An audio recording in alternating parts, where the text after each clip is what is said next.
بعض اوقات یہ ہوتا ہے کہ آدھی نماز انسان، یا مثلاً آپ یوں کرتے ہیں کہ جو پہلی رکعت شروع کرتے ہیں اس میں تو آپ کھڑے ہونا آسان سمجھتے ہیں، کھڑے ہو کے پڑھ لیتے ہیں، لیکن سجدے سے اٹھ کے پھر کھڑے ہونا بعض بیماریوں میں مشکل ہوتا ہے، آرتھرائٹس کی پرابلم ہوتی ہے کئی لوگوں کو، اور بڑھاپے سے جوڑ چٹکنے لگتے ہیں، تو ایسی صورت میں ان کے لیے بعض اوقات نقصان دہ بھی ہوتا ہے، بوجھ نہیں اٹھا سکتے. تو ایسی صورت میں کیا ہے کہ مثلاً ایک رکعت اگر کھڑے ہو کے پڑھی ہے تو لازم نہیں کہ باقی 3 بھی کھڑے ہو کے پڑھے، باقی وہ بیٹھ کے بھی پڑھ سکتا ہے اگر اس کا عذر معقول ہے.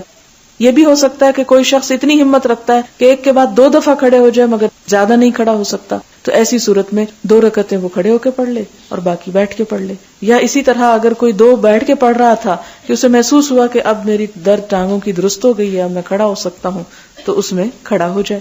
کہ ایک شخص مثال کے طور پر اس نے بیٹھ کے نماز شروع کی، مثلا 2 رکعت پڑھی، آپ نے سلام پھیرا، اب ہمت نہیں ہو رہی کہ آپ اٹھیں ابھی کیونکہ آپ پہلے ذرا لمبا قیام کر چکے ہیں، تو آپ اگلی نماز جو ہے وہ نفل بیٹھ کے نیت کر لیتے ہیں. اب آپ نے بیٹھ کے شروع کی، اب کیا ہو رہا ہے کہ آپ نے مثلاً 40 آیتیں پڑھ لی اور آپ سمجھتے کہ اب میں کھڑا ہو سکتا ہوں، آپ کھڑے ہو جائیں اور 40 جو ہے وہ کھڑے ہو کے پڑھ لیں اور پھر آپ رکوع کر لیں. یا اسی طرح یہ ہے کہ آپ نے دیکھا ہوگا جب فیصل مسجد میں ایک سپارہ پڑھا جاتا ہے 2 رکعتوں میں، تو بعض لوگ جن کو نماز کھڑے ہو کے پڑھنے کی عادت نہیں ہوتی یا جسم بھاری ہوتا ہے تو مسلسل اتنی دیر کھڑے نہیں ہو سکتے، تو ان کے لیے کیا سہولت ہے کہ کچھ اگر کھڑے ہو کے پڑھی ہے اور جب ٹانگیں جواب دینے لگے تو بیٹھ جائیں،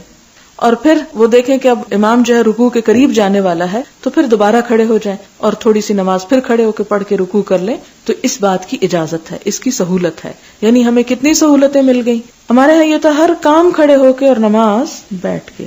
مثلاً آپ کہیں ہاں میرے سر میں درد ہو رہی ہے، میں بیٹھ کے پڑھ لوں نماز، تو لوگ مثلاً کہہ بھی دیں کہ ہاں جی آپ پڑھ لیں، لیکن پڑھنے والے کو پتا ہونا چاہیے کہ وہ کیا واقعی اس میں جسٹیفائی کرتا ہے بیٹھنے میں کہ نہیں.